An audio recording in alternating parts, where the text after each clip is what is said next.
It's 11:47 at night, and you're scrolling through a feed that stopped updating an hour ago. Your thumb keeps moving anyway. The room is quiet. The screen is the only light, and somewhere behind your ribs there's a small, dull ache that whispers you are the only person awake right now feeling this hollow, but the real answer is far stranger than that. You are not the only one. In fact, in this exact moment, in 1,000 other dark rooms, other people are lying under the same kind of glow, thinking the same private thought about themselves. Not one of them says it out loud. Every single one of them believes they're the exception. That belief has a name, and scientists have been studying it for almost 100 years. To understand why your brain lies to you like this, you have to go back, not a few decades, not a few centuries, all the way back to a time before cities, before writing, before anyone had a word for loneliness at all. For most of human history, you did not live alone. You lived in a band of maybe 15 to 50 people, and you never left it.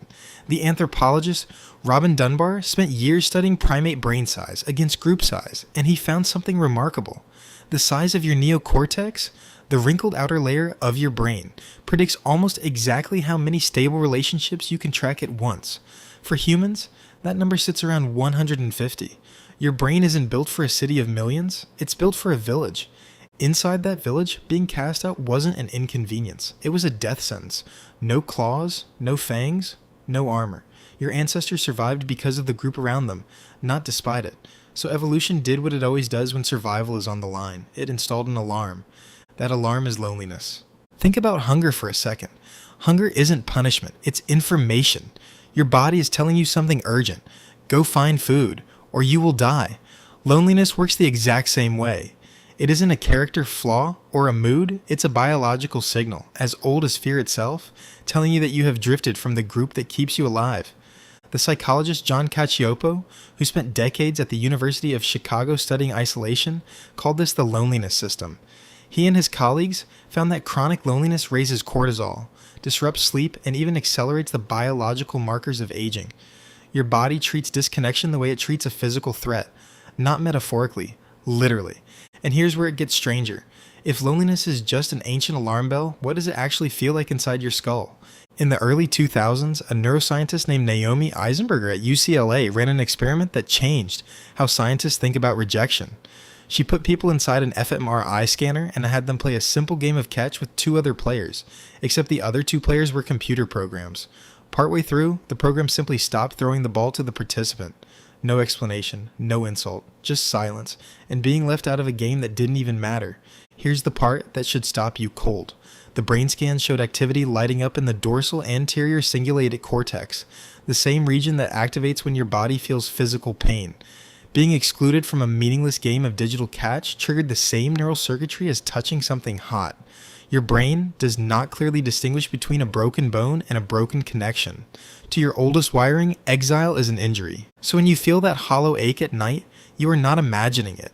You are not being dramatic. You are running a survival program that is millions of years old, reacting to modern isolation with the same intensity your ancestors once needed to survive being cast out of the tribe.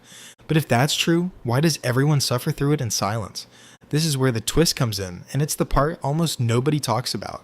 Back in 1931, researchers Daniel Katz and Floyd Allport ran a study on college campuses that uncovered something psychologists now call pluralistic ignorance. They found that individually, most students privately disagreed with the drinking culture around them. They found it excessive. They wished it were different, but because everyone assumed they were the only one who felt that way, everyone kept acting like they agreed. An entire campus of private doubt dressed up as public consensus. Loneliness runs on the exact same broken logic. Survey after survey, including large-scale research summarized by Cacioppo's team, shows that reported loneliness has been climbing for decades, cutting across every age group, every income bracket, every corner of the developed world. And yet, almost no one says it plainly. Not to friends, not to family, certainly not online. Which means the very feeling that convinces you you're isolated is, statistically, one of the most universally shared human experiences alive today. Now look at what you actually do with that ache. You don't say it out loud. You open your phone instead. Here's the cruel irony sitting at the center of modern life. Your phone was supposed to solve this. It promised connection, all day, in your pocket, always on. And in some ways, it delivers exactly that. You can message someone on another continent in less time than it takes to blink. But scrolling a feed is not the same thing as being seen by your tribe. Watching a stranger's highlight reel doesn't register to your ancient brain as belonging. It registers as watching everyone else succeed at something you're failing to do, which only sharpens the ache instead of soothing it. So you sit there at midnight, surrounded by more visible human connection than any generation in history has ever had access to, and you still feel like the only one. Meanwhile, in the next room, on the next street, in the next country, someone else is doing the exact same thing, feeling the exact same way, for the exact same evolutionary reason.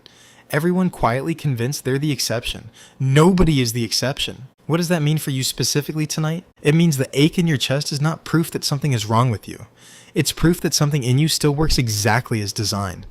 Your alarm system is old, honest, and completely unaware that the tribe changed shape a few thousand years faster than your biology could keep up. It's still trying to protect you the only way it knows how. It also means the story you're telling yourself, the one where you're uniquely isolated while everyone else is fine, is almost certainly false. Not false because your feelings aren't real. They're real. But false in the specific claim that you're alone in having them. The evidence says otherwise. The evidence says the person 3 doors down, the coworker who always seems fine, the stranger whose photos look so effortless this afternoon are very possibly lying in their own version of your darkroom tonight, running the exact same silent alarm. Maybe that changes something small the next time it happens. Maybe instead of opening the app, you send one honest message to one real person. Maybe you say the true thing instead of performing the fine thing. Your ancestors survived by staying close enough to speak plainly to the people around them. That instinct never left. It's just been buried under a few decades of glowing rectangles. It's 11:47 at night, and you're scrolling through a feed that stopped updating an hour ago. But this time, you know something you didn't know before. You're not the only one awake in the dark, feeling this. You never were.